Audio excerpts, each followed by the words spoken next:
What's up, y'all? Today we dive in with the amazing Kat Harris to talk about her and her new book, Sexless in the City. We've had a conversation like this before about whether or not you would have sex pre-marriage. I know I just ruffled a whole bunch of feathers, but it's such an interesting conversation to figure out how many of us being married would do it all differently if we had the chance to do it again. So we dive in to figure out, where does your morality stand? Where do your convictions lie? What's right? What's wrong to you, not to everybody else? It's going to be an amazing conversation. Can't wait. Here is Nights at the Round Table. And welcome to another episode of Nights at the Round Table. Tis your boy, Man Weezy, and my queen to the right of me now. Hello. Angela Johnson. Yes. B is away training right now, but we had the privilege of getting this beautiful guest on our podcast, and this was the time that she was available. So, yeah, so we're making it happen. What's up, Kat? What's up? How are you guys doing? Chilling, or as I see her on Instagram as the refined woman. That's such a So regal. It's very like, So regal and church conference-y of you. Where'd you get that title Oh my from? gosh, dress for the job that you want, not the job you have, guys. Yes. I also wear maternity pants sometimes. Wait, quick, tell me where that title's from. Where do you get that from? Oh, where the refined woman is from? Yeah. Okay. So the refined woman has been running for about 9 years. And so at the beginning, it used to be a style blog. And I actually hate sharing that now because it is so bad. Like if we scroll back to the archives, we're going to be my gosh. You're gonna be style like, wow, she question wore mark? gray shorts with gray tights with a gray sweater. Like, what was I trying to? Here's the deal: is I loved Gossip Girl and I loved Blair Waldorf from Gossip Girl. Sure. But I was like broke ass and making like $10 a day at my photography job, and so yeah, so refined was more like this refined taste and style. Yeah. So it like was you've done the work let's to refine your style. be refined. I'm with it. And now, like about 9 years later, I mean the brand and what I do is so different now. And now it's more like what happens when we kind of lose that mask of perfection or that Superman cape and we are thrown into the fire of life and we get refined by that. Like, who are we when we're in the refining? Yeah. I see what you did there. Yeah. You know, I was like, well, I got to keep the name, but we got to change the name. We got to change the meaning. Yes. The pitch. Well, I loved it because I was looking at, before obviously we had you on, I was looking up all the content, everything that you post on there. And I'm like, man, I feel like she's like-minded. And I mentioned in ARC podcast, P.S., everybody who's listening, go listen to part 1 of this podcast, which is on her page. And we'll put it in the description. But And what's the name of your podcast? Tell everyone. It's the Refined Collective. The Refined Collective. So we will definitely put the link in the bottom. And what I noticed, I told her, I was like, you got a little bit of us in you. There's a little bit of flavor and a little bit of funk. Like, she ain't all Caucasian. She used seasonings. I'm not. I love Caucasians. All of our Caucasian listeners, we love you so much. But you know what I mean. When you got one of yours that is more like one of ours and... And we can accept that. We can all accept that, you know? It's one of ours. Man, so what started you on this journey, like, of refining? Yeah, so I think for me, nothing about my life has been linear. Sure. I mean, I grew up in a very dysfunctional home. There was, divorces, affairs, and drug addictions, and poverty, and I'm one of 6 kids. So, that is a whole other, added element to being in a big family with a lot of pain and heartache going on. Where do you fall in that lineup? And I am second oldest. Okay. So my brother is the oldest, and then there's 5 girls. Oh, wow. So you're the oldest girl. So you still had to take care of everybody. Girl. Yeah. So we range from 37 to 18. Wow. Oh, wow. So my youngest sister is 18, and I like to joke that she's my mentor. She's like, how's your heart? I'm like, I don't know, man. I'm not doing well today. Help me. Yeah, so I feel like I've always been that person that I can't hide the heart on my sleeve. I can't pretend there's not an elephant in the room. I kind of came out of the womb ruffling feathers, and in that, I became a person of faith. I became a Christian in high school, and that looked one way for a really long time, and then doubt and life kicking me in the teeth a few times just sort of shifted that a little bit. And so I feel like so much of my life and my journey, even nothing about my career trajectory has been linear. It's been a lot of refining. I was a full ride athlete in college. I played tennis, and then I transitioned to being a Bible major, and then I left college to be in the nonprofit world. And then I went into the fashion editorial world about 10 years ago. And now I just wrote a book about sex and God. Yeah. So yeah, I feel like refining is just like, man, nothing's linear about it. And the more we can kind of twist and turn and be fluid with it and allow ourselves to be refined as opposed to resisting it. When you became Christian, did your whole family become Christian as well, or was it just you? So, good question. I was one of the only ones in my family that was Christian when I became a Christian. Okay. And you shared on our last conversation, Angela, that you became a Christian at a church camp. Mm-hmm. Same. Me too. I got invited by all of my friends that I would party with to the church camp, and I was like, are all the hot guys going? Because I'll go. That's why I went. I know if all the hot guys are going. That's how they sold me on it. They were like, hot girls are going to be there. I'm like, I'm in. Yeah. Joke was on me. By the end of the week, I'm baptized. I'm crying. Yeah. I go back home, and I'm like, you guys, Jesus loves you, and we got to read our Bibles, and I'm changing things up around here. And my family was like, what the hell? Where did you go? Why are you so annoying? Yeah. And I think they probably still think that about me.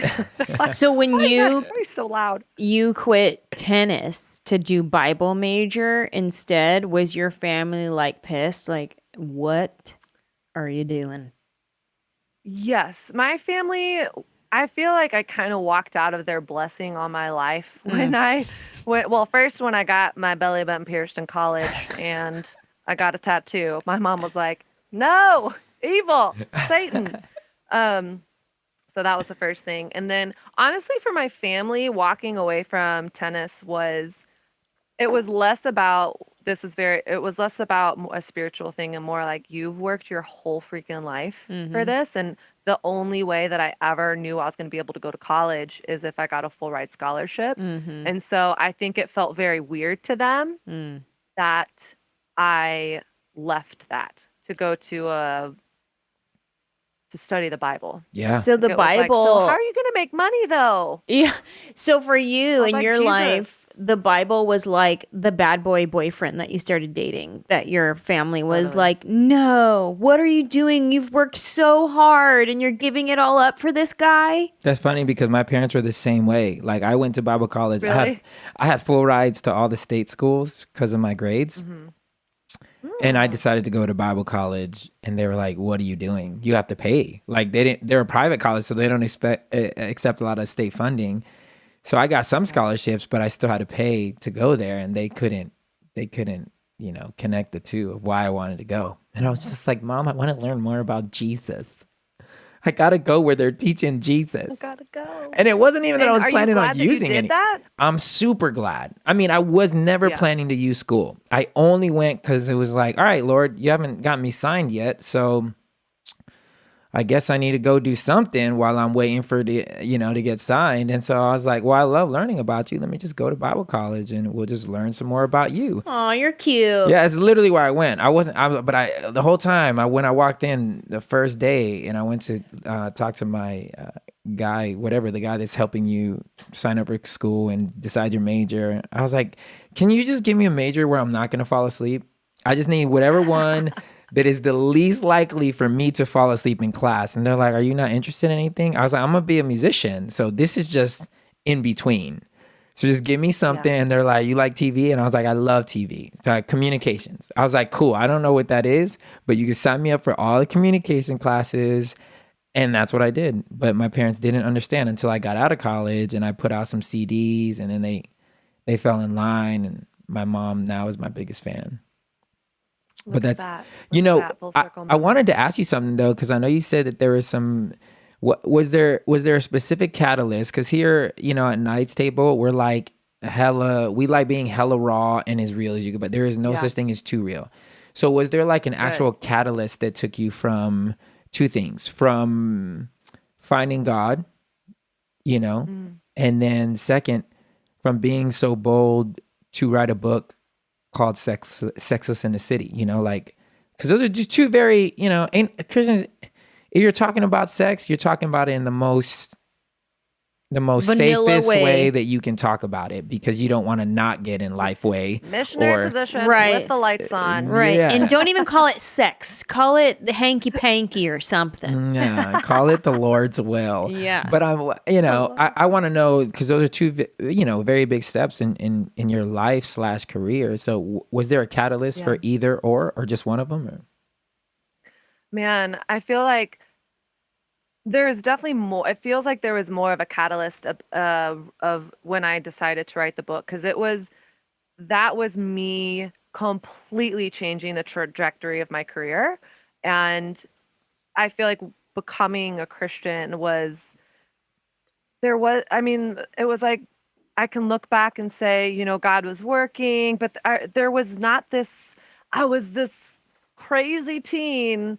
I followed the rules and I was a quote unquote good kid because I wanted to get a full ride scholarship to a D1 school. Right. So that wasn't necessarily a huge like catalyst, like coming to faith. I mean, I felt radically changed when I did, but more so, I think as far as stuff with the book goes, I have been in the fashion industry for 12 years. I've been a full-time photographer.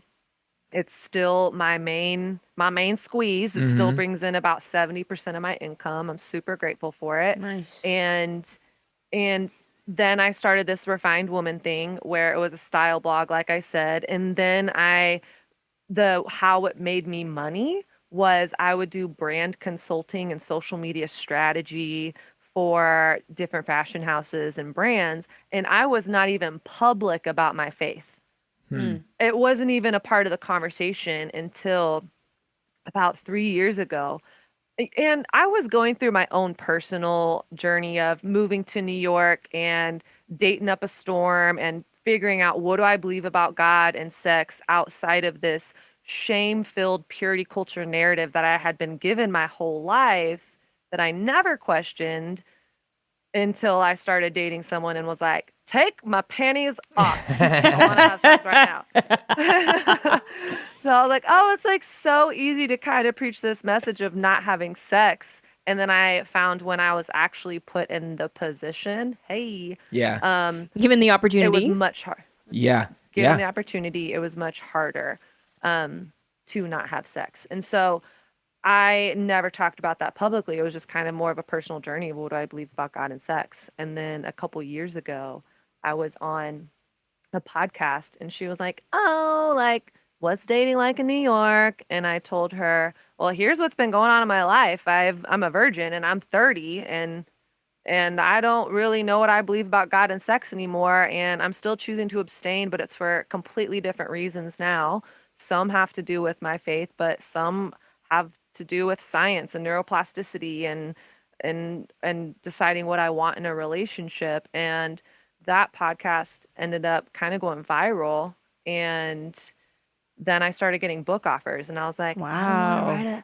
I don't want to write a book about this. Like, I do brand strategy. I do social media marketing. I don't talk out loud to people about my faith and sex. And I don't want people knowing about the most intimate details of my life. And so I turned it down for about 6 months because I was like, I do not want to be the poster child in Christian culture.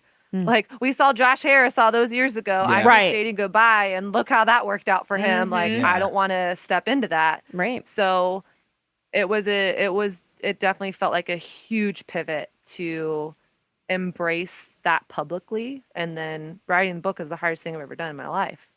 So, When you said, what did you say, neuroplasticity? yeah.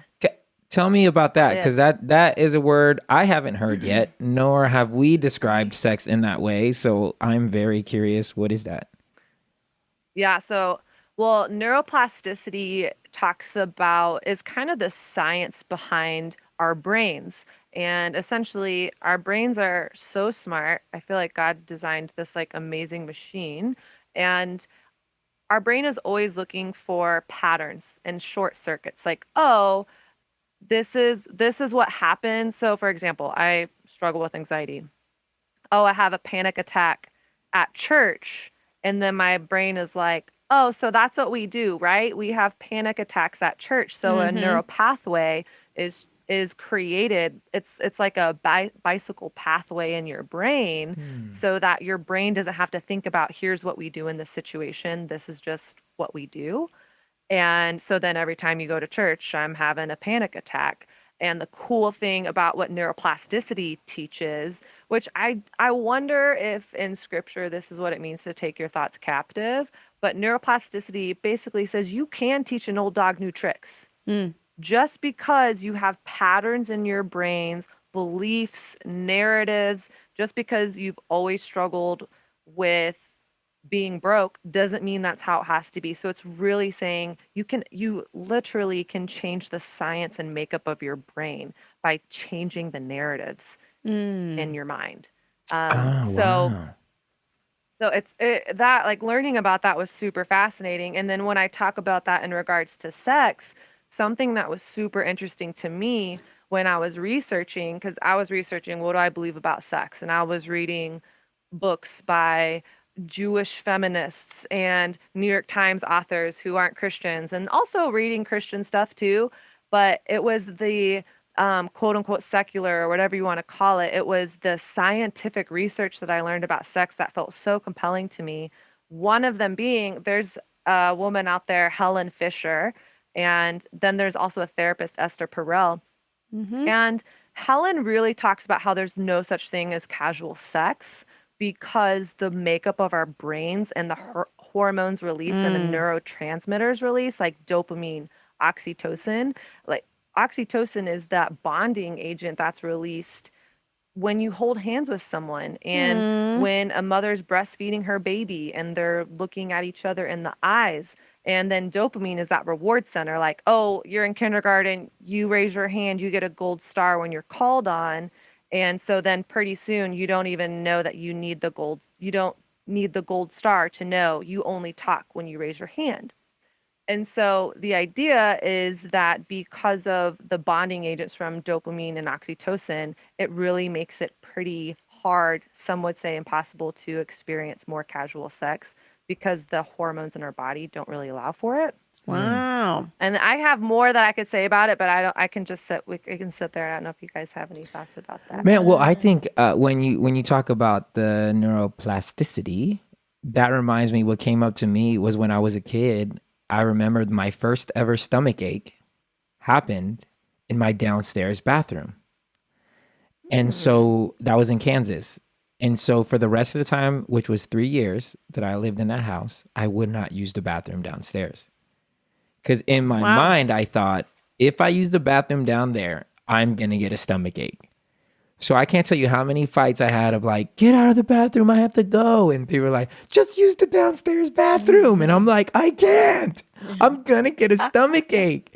And it was like so real for me that I didn't use the bathroom. But that's interesting. And now look at you, that's what still having stomach issues connected to your there it brain. is. Well, mainly because And now we don't have two-story houses ever because we don't go to the downstairs bathroom. No, I have trauma with bathrooms. Now it makes me feel better when they're available. But this actually I'm gives doing hope better. that there could be some neural pathways changed with your bathroom Hey, issues. I have rearranged my life. I've done way better. You have done way better. Yeah, You still got a way. ways to go, but you have done way better. Oh, stop. But I think that's beautiful to learn, especially in when it comes to sex. Is I think the more, and it's probably something that we should talk about more, but I know that the church as a whole, I don't want to blanket it.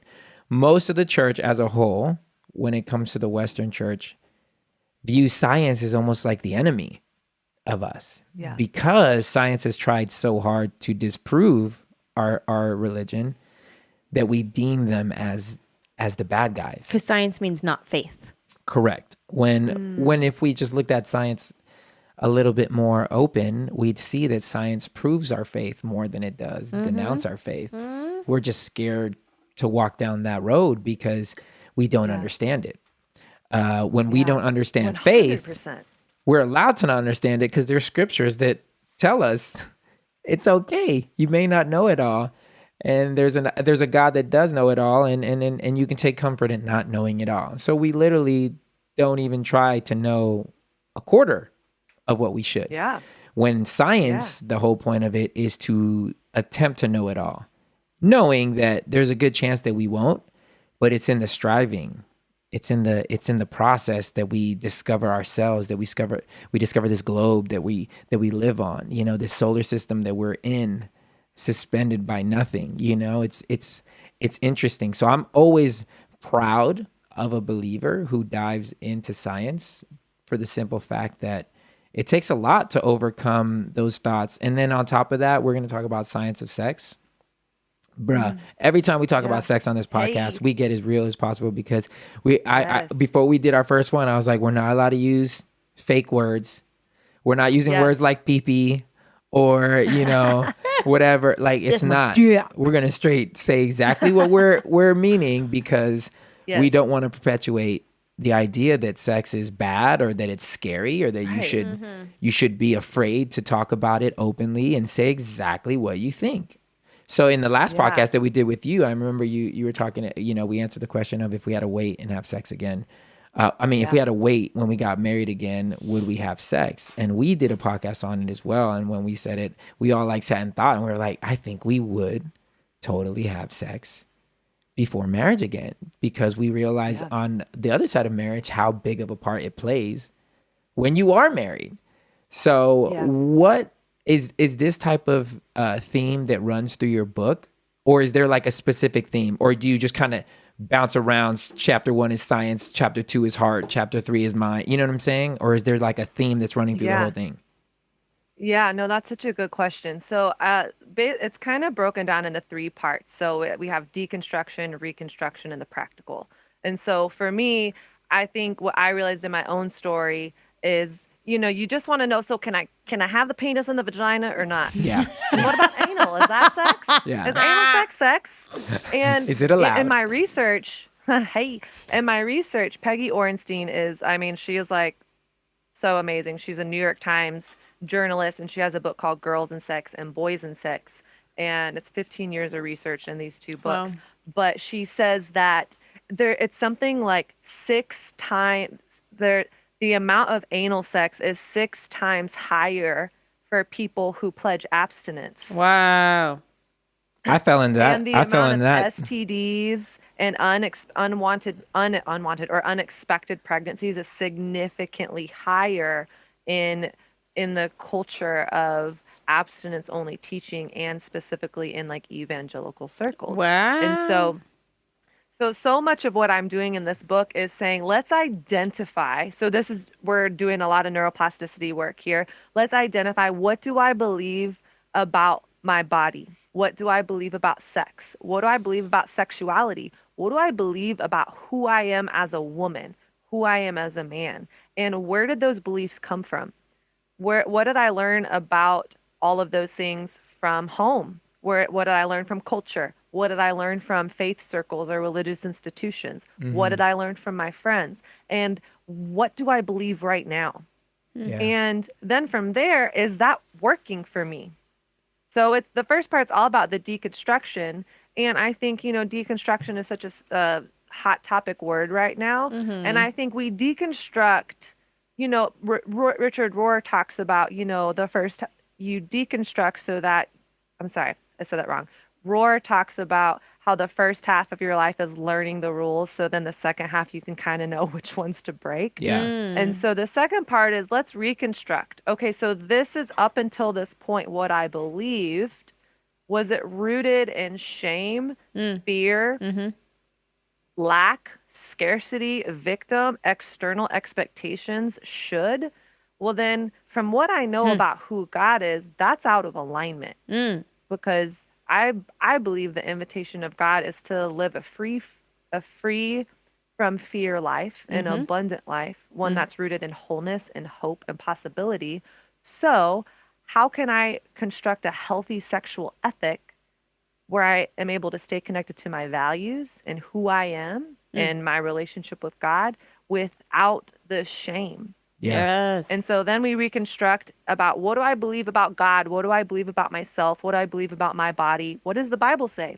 Do I care what the Bible says? What does science say? What does my experience say? Because much to the dismay of American church culture, my heart is not deceitful above all things. Okay. Actually, my body tells the truth. Thank you. And you know what? If I look back at the trajectory of my life, I realize actually I was spiritually manipulated a lot to You be better preach. dismissed. My emotion, my body, my intuition, my gut, the Holy Spirit, whatever you want to say, was dismissed because I was told my heart was deceitful. But you know what? My heart is actually not deceitful. That verse in Jeremiah is actually about motive. Is your motive pure? Your It's intent. not saying emotions are bad. Like we Shit. talked about translation, but it's like, man, actually, so what does my experience say? And if I am made in the image of God and I reflect the divine, then the God image is also in me, and God says that I can hear his voice. So then what's the revelation that I have? And then from there, then let's talk about how I want to show up in my dating relationships. Then let's talk about what I do or do not want to do physically, not out of shame, but so that I can show up connected to my heart, connected to my body, connected to my values and wholeness, and be able to give informed and enthusiastic, shame-free consent in any of my dating and sexual encounters. Yeah. So You that's my better book. give her applause for that one. Give her one of those. Yes. I'm with you. That's That it. was Look, this is what I'm thinking. In the same time, like the intent, the intent is what I always tell people about, because there's a lot of people that feel like they're doing the right thing. They're doing the right thing for all the wrong reasons. And it's like, I don't know if God is happy with your right actions and yet your heart is completely off. You know, like it's ideology that we've believed before, that we've been sold on, that now we think is theology. And it's one, like I was again, I know I mentioned in another podcast, but I've been reading Rich Dad Poor Dad, and one of the things he brought up, he's like, I was always taught, you know, because his poor dad was a Christian. I was always taught that you know, didn't say that the first time. That's good to yeah, know. the love of money is the Yeah, root I of all evil. And then the rich dad He had a says, scarcity mindset. yeah, the rich dad says, it's not the love of money that's the root of all evil. It's the lack of money that's the root of all evil. And I let that sit with me for a while. I was like, what does he mean? It's like most people that act out in evil is because they have lack. They don't have enough. So people who were criminals, who were never think about being criminals, let them get hungry. Let them not be afford to buy some food. And you'll see how all the pious turn to criminals real quick. You see your kid not able to eat, or he can't do this, you can't. Real quick, you'll turn to a criminal so that your kid will have food in his belly. So I thought that was such an interesting thing. It's like, it's the intent behind it. Money cannot be evil. There's so many things that you can do with it. Intent. It's your heart and relationship towards money. Just like with sex, we've deemed sex as evil, but it's really your relationship with sex that makes it good or bad, because you're gonna have to deal with this ideology that you've constructed. And if you've allowed yourself to be manipulated and believe what other people have told you should be sex, what it should be to you, how far you should go, how far you shouldn't. If you take on other people's convictions, at some point in marriage, it's the truth teller. So if marriage is your goal, marriage is always a truth teller. It's gonna shine a light on the ideologies that you have and whether or not they make sense in a very practical way, because life has a way of showing you where you're shallow. It always will show you where you're shallow in your belief structure, because something will happen to you that will rock that part of your life or that belief, and it's not as strong as what you thought it was. Kind of like what you were saying. Yeah, it was easy for me to be abstinent when I didn't have any options to date, but opportunity brings like the ability to just compromise. And I've always known that because I was like, I thank God for, and I'm not trying to be vain, but I do understand that I look a certain type of way to some people that may. What are you trying to say? It may Say it out. Use your words. Use your certain words. people have said that I am a good looking man, and I've never had a problem getting what I want. Never. It only happened one time, and it broke my heart, and it ruined me. And I'm glad it happened because I was living in a false universe. But with opportunity comes a lot of responsibility because of the fact that I can go do these things and get who I want. It really tested my character on that. Hey man, like, what are you going to do with this? And I think there's times in my life sexually where I feel like maybe I took advantage of that a little bit. Was never for the ill intent. Like I never liked playing people out. But I think in my intention of exploring sexuality, I think I may have inadvertently not only hurt people, but hurt myself unknowingly, you know? Yeah. But it's because I was chasing a culture that I was told, hide your sexuality. Yeah. Don't. Well, Rob Bell talks. Sorry, I didn't mean to interrupt. No, you're good. Okay, so Rob Bell talks about in his book Sex God, there's a part where it talks about angels versus animals, and essentially culture kind of says we are the sum of our urges. So in essence, like, we are animals, and then the church says you're angels, basically asexual. So you have one saying you are the sum of your desires, and we just couldn't help ourselves. It was animalistic. Like, I don't know how it just happened. And then the other side of the pendulum is like, shut it down. It's bad. It's evil. And Bell kind of says something like, the problem is we're not angels and we're also not animals. And God created humans distinct in that creation story. And so when we show up in the world and are like, I want what I want when I want it, and I'm entitled to have it however I want it, in essence, I am using a person as an object to get the thing that I want. Right. And so when I treat another person as an object of my desire, there's something in that is dehumanizing. And when I dehumanize another human, I also dehumanize myself. So what is it to show up in sexuality and in my sexual encounters, but also in life as a whole, of how can I show up and honor the imago Dei, the Latin word for the God image? How can I honor myself, and how can I honor like the humanness of the other person? How can I be in high worth right now?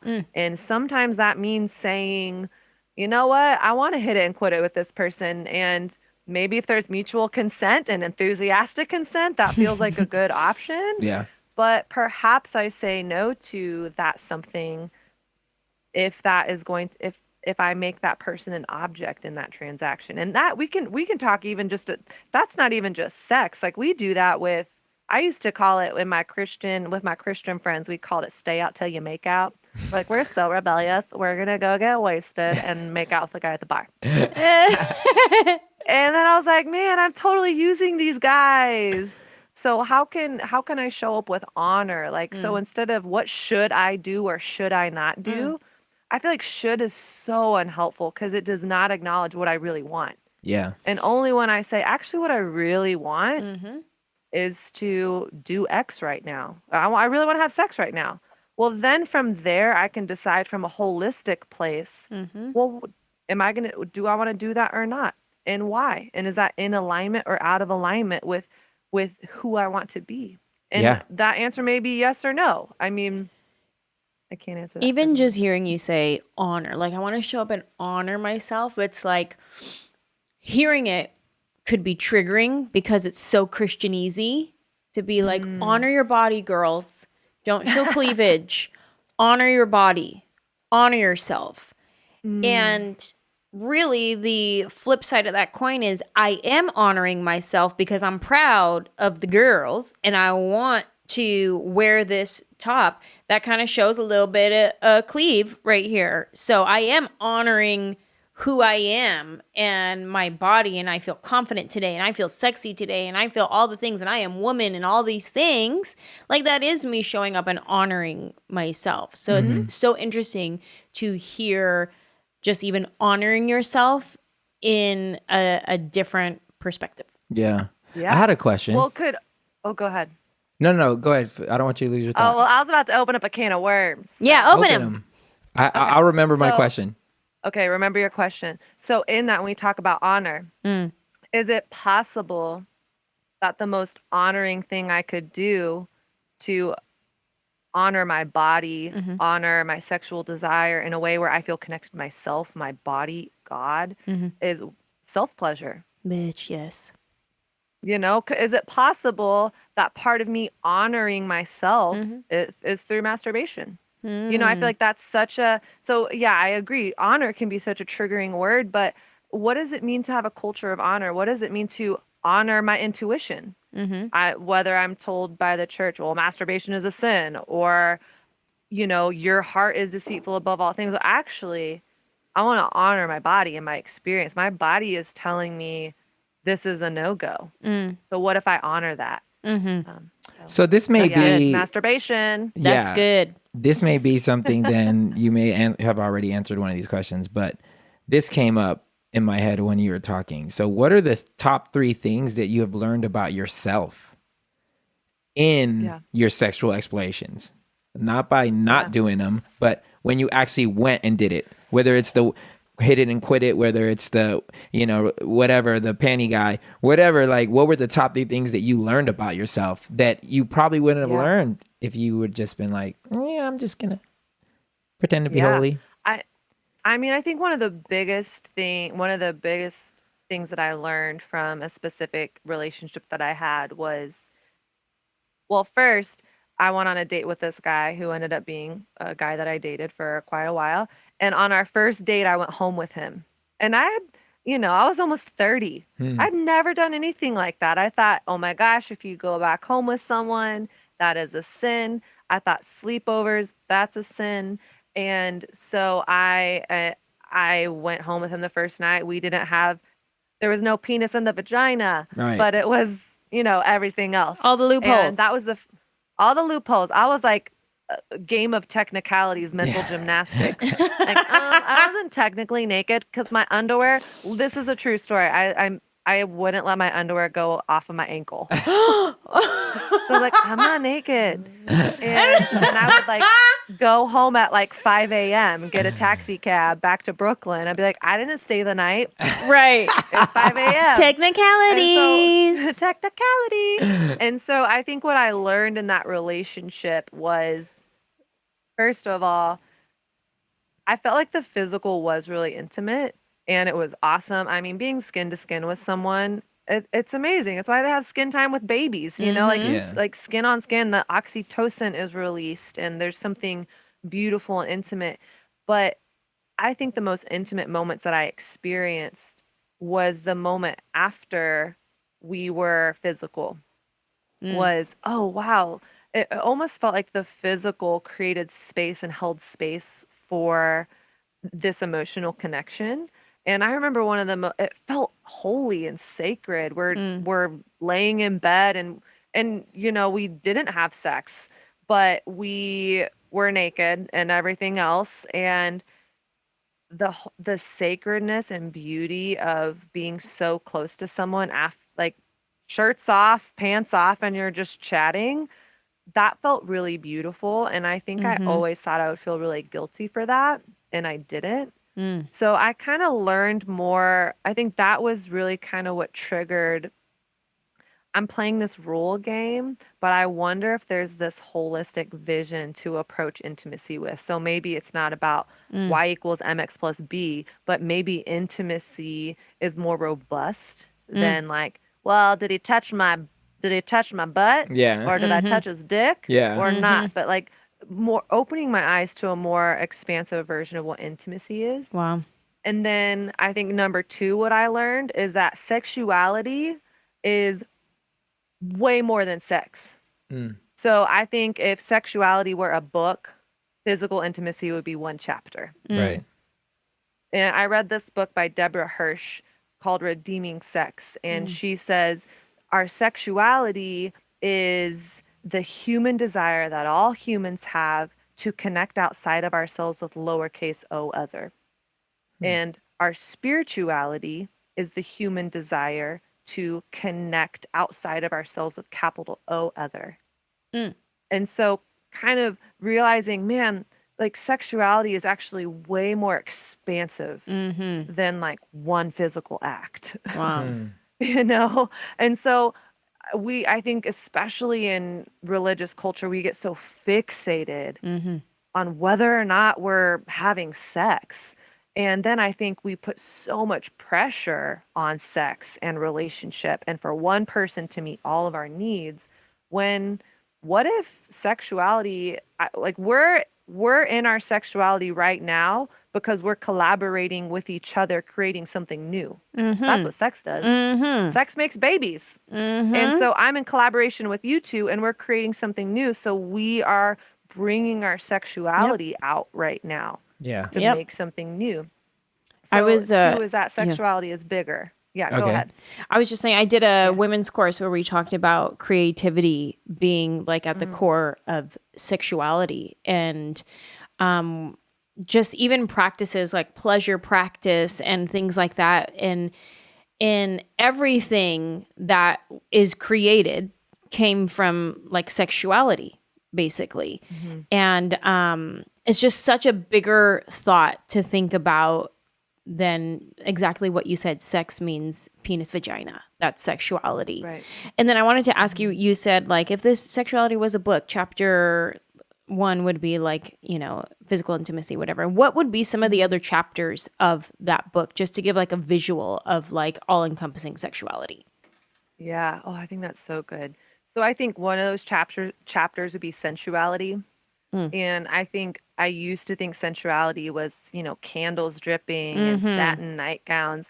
Okay, that can be that, but sensuality is the practice of being present and the practice of being present to your senses. So babies are actually some of the most sensual beings because you see a kid that found her big toe and she's like, you know, doesn't matter anything else that's going on. She's like, my big toe. She's tripping over there. What is happening? But I think the practice of being present is so, we don't know how to be present. And even if we're talking about sexual encounters, the number one libido killer is responsibility. So it's why it's like, oh, I can't get in the mood. Did I need to send that email? The dishes aren't done? You know, there's all those jokes about, oh, you know, if you want to have sex, clean the house. But there's actually something neurological there is when you feel like you have to do something, when there's responsibility there, it kills the libido neurologically. And so how can I practice being present if you want to have a positive sexual encounter? It's all about being able to have the discipline really to be in the moment. So then how can I take that principle and be present in my life? So put my fucking phone down. Yeah. I don't know if I'm allowed to say that on your podcast. No, you can say whatever you want. Take my headphones out. Stop the Instagram scroll. Make eye contact with people. I think I did this emotional intelligence training years ago, and we had to do 10-minute uninterrupted eye contact with multiple people. Yes. And it was the most, you're crying. Yes. You're like, this is awkward, but I'm like, this is the freaking most holiest thing I've ever done. You see the humanity of people. So looking someone in the eye is practicing the art of presence. Yeah, we did that in our retreat. Yeah, we did a marriage retreat. 30 guys in a room just staring at it, two by two, staring at each other and not breaking gaze, and we were supposed to hold space for whatever pain was in each other's heart. And I have never heard so many people cry, and I started crying just because I was looking at my guy and he's mouthing to me, "Why'd you leave me? Why'd you leave me?" And I'm just like, oh my God, he's talking to his dad. And I just started bawling, you know, but I was fully there. My senses, my hearing, what I was seeing, everything experiencing, it was very sensual. Let me tell you something about that too, getting caught up in like church culture, holy culture, and all of that kind of stuff. So then we did the exercise with the men and the women in the room, and you're partnered like in a big circle and then an inner circle, right? The women are in the inner circle maybe, and we keep switching places, and so we're with different partners, different ladies, different wives, so I'm with somebody else's husband now, and we have to do the eye contact thing. How much shame I had to work through making eye contact with someone else's husband. Just eye contact was like, this feels bad. I should not be making eye contact for this long because I'm connecting right now with someone else's husband. This does not feel bad, but it's like a human connection. And the next thing you know, tear from my eye, tear from his eye, like whatever. It's just that humanity. It's humanity. It's not even at that point about like right and wrong. And this is sexual, like I'm trying to like cheat or something. This is my human soul connecting with this other human soul on a level that is beyond words, because none of us are talking. It's just our eyes are looking at each other going, I see you, I see you, I feel you, I feel you. And it's just because we were taught what we were taught, like, right, when you're praying at the altar, what's the number one rule? Guys play with guys, girls play with girls, and you pray with girls, you know, make sure that you never cross paths, because if you do, something unholy could happen, you know. We talk about it all the time on our podcast, that's something that it's really hard to break form from. Like it's embedded in us. Yeah, and I think that what is such a good point about what you just shared is the church loves to play the blame game of how hypersexualized culture is, but the church has hypersexualized everything about the human experience, especially for women. So, man, you're saying that guys and girls can't be friends because at the core of every single interaction is sex. So we can't even interact because at some point it's going to lead to the bedroom. Well, it seems to me that Jesus had provocative friendships with single and married women, and Jesus chose to reveal himself after he came back from the dead. Was that called the resurrection? Yeah. And who did he reveal himself first to? A single woman in a garden where lovers rendezvous. Ooh, How scandalous is that? by themselves. Yeah. Hello. There was no mean, accountability there. Who knows what happened there? So I think we hypersexualize everything, and I know this is going on another tangent, but I'm like, church, just freaking own it. Like, you have all this blame for how sexual the culture is, but what a shame if the only way that men and women can connect is through sex. Right. What a freaking shame if I can't connect with 50% of the world's population because we can't help ourselves. To me, that's not really a God theology. It's a theology of saying we just can't help ourselves. Kind of like what Bell says about we're animals. I'm like, but we're not animals. Yeah. So why we got to sexualize everything? That kind of reminds me a little bit of the stance that former Vice President Mike Pence took, where he would not take like private meetings with women. And it was like such a double standard. Like he would with men, but not with women, because he was like honoring like his Christianity, or what's it called when you're like Above reproach or something? Yeah. Like he was like honoring that, but it's so like false humility, like false, like you don't have to do that. Like it depends on where he was coming from, because some people do it because, you know, if you're doing it in a pious sense for show, then sure.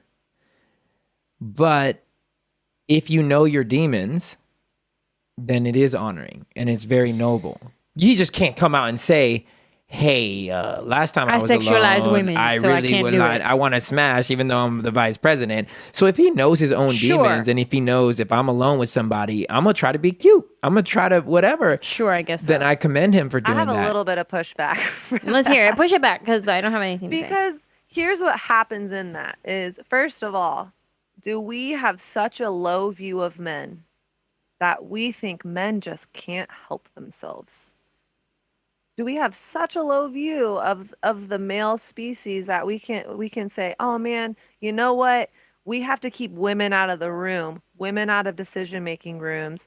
And who suffers from that? The women do. Who prospers from that? The men do. I mean, I know Billy Graham did that, and you know, he was looked at as such honor. And one of my friends, Ashley Abercrombie, she's like, that's so messed up, because who got to prosper in that? Other men, and primarily white men at that. women were kept out of decision-making rooms because the assumption is that boys will be boys, which is just a little bit better than saying she asked for it. Mm-hmm.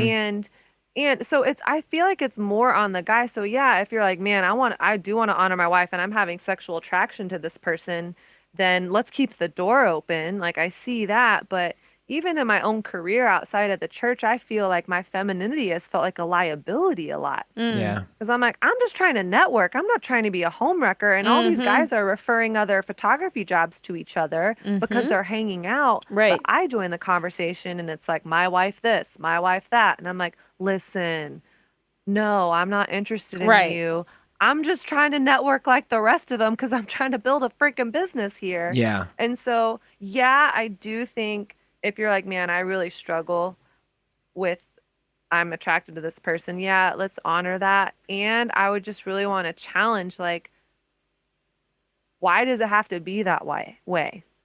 Like, is it possible that you actually could have an honoring conversation with a woman and keep your dick in check? So why you're saying why do you have to give in to your lesser side of yourself? Like, is there a way to not just admit that that's the weaker side of you and then not work it out? It's like the dudes are like, man, I don't like wearing shorts. I don't, because you be skipping leg day, but you still skip leg day. Even after you see the weakness, you don't work on it. The only way to work on it is to expose it and to get into the gym. So I do agree. Like, I remember when we were traveling in group 1, I remember Pablo said, hey man, I know, you have a thing with girls and they have a thing with you.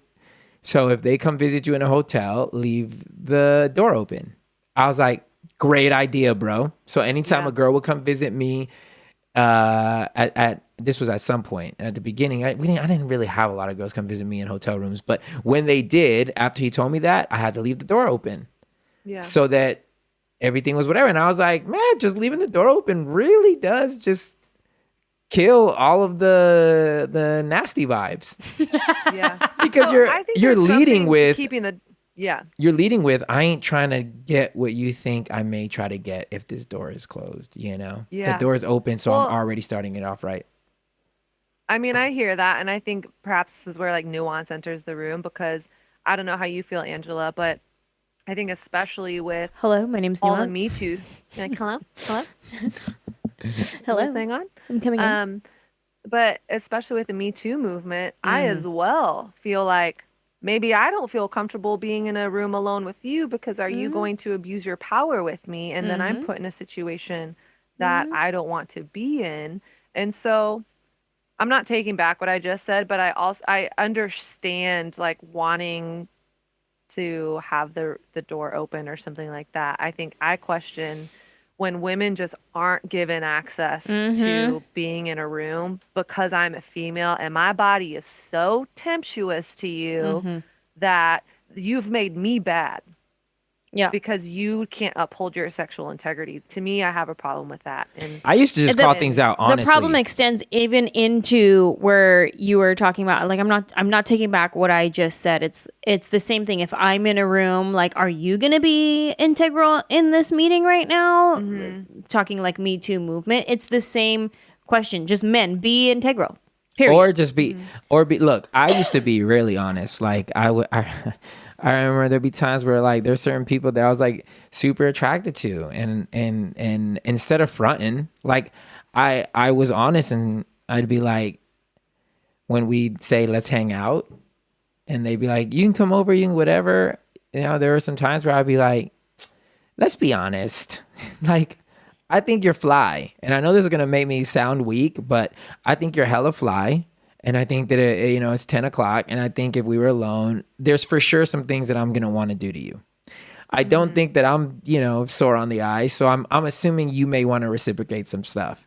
So let's just be honest with ourselves and be like, man, shit's going to go down if we hook up like late at night. So let's just maybe get some ice cream, go to a movie. Like, you know what I'm saying? Let's just be honest with the fact of I'm attracted and I'm going to want to do this. Not because I'm like, I can't handle myself. It's just for whatever reason right now, you are so attractive. And And I am just being 100% honest. And sometimes I got laughs. Sometimes I got people who would be like, but can't you control yourself? I'm like, it's not an issue of controlling myself. It's really not. It's just me setting myself up to win. Because in the moment, most of the times, like, I'm really good at controlling myself. I'm one of those dudes that rarely ever made the first move. More so because I was scared of rejection. So I've never just went up and talked to some girl. Just if I saw a pretty girl, I never in my life. I was so scared of rejection. I never just went up to somebody and asked for their number. I never did any of that. And that translated even to when I was alone with women. I could never make the first move because I was so afraid of rejection. I was afraid of being looked at as I'm a horny pervert.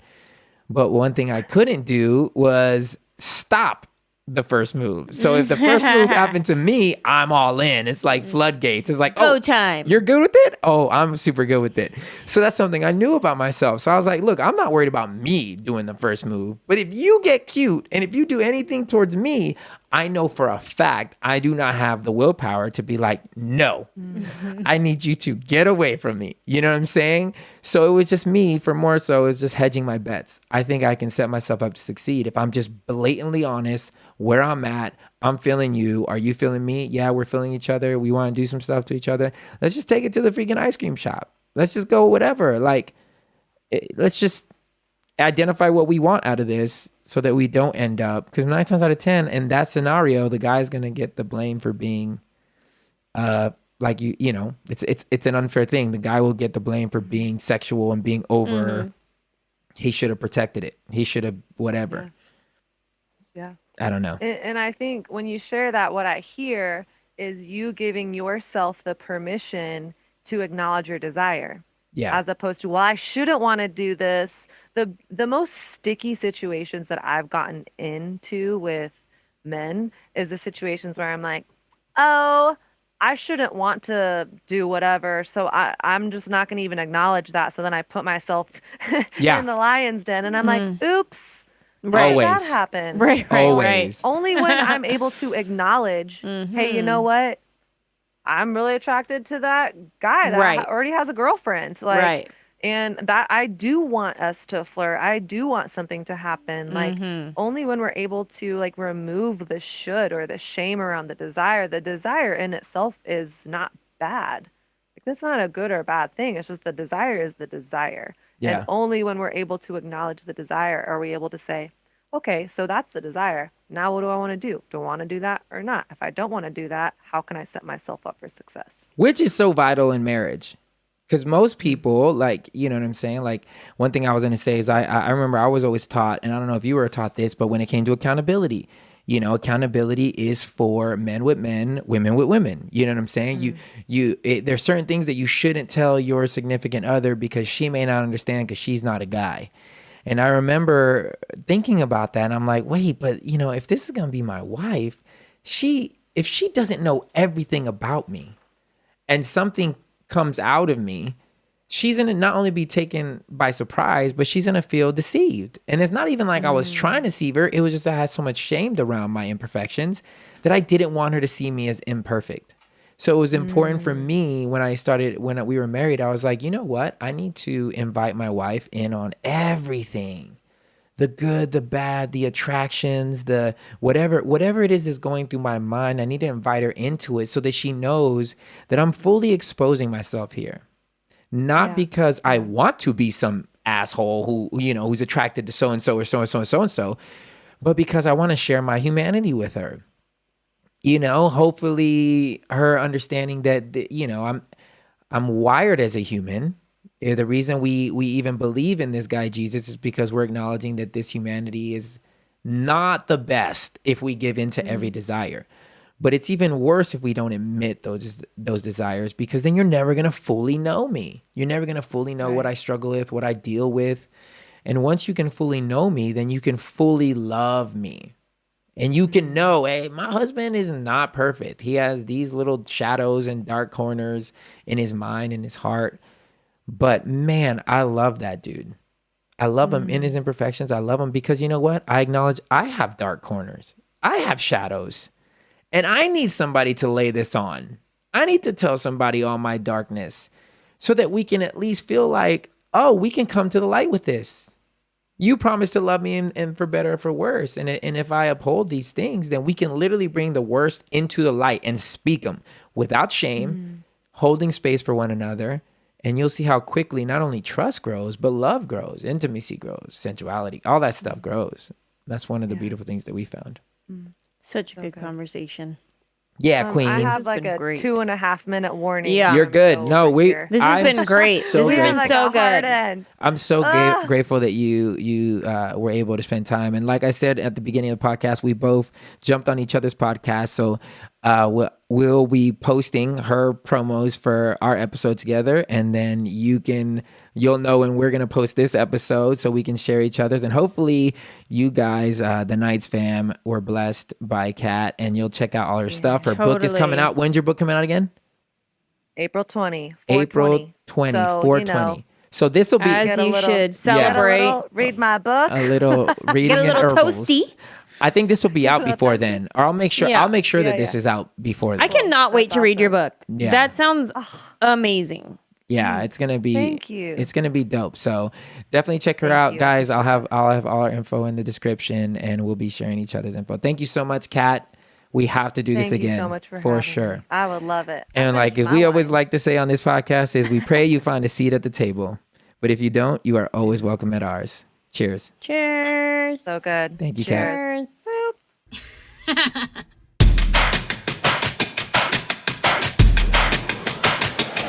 I'm in these streets dodging bullets while they writing on my headstone. Better spell my name right, I am not a fake clone. I've been on the run chasing sleep, cause my enemies wanna see me weak, 6 feet deep, want the end of me. Look what you made me do. I got nothing to lose. Look what you made me do. I got nothing to lose. Try to catch me now. I keep going and going and going. Try to catch me now. I keep going and going and going. I got that adrenaline racing through my bloodstream. Always on the edge, cause the danger seems to love me. Deadly secrets, catching up now. Watch out, I'm gonna take them all down. Look what you made me do. I got nothing to lose. Look what you made me do. I got nothing to lose. Try to catch me now. I keep going and going and going. Try to catch me now. Try to catch me now.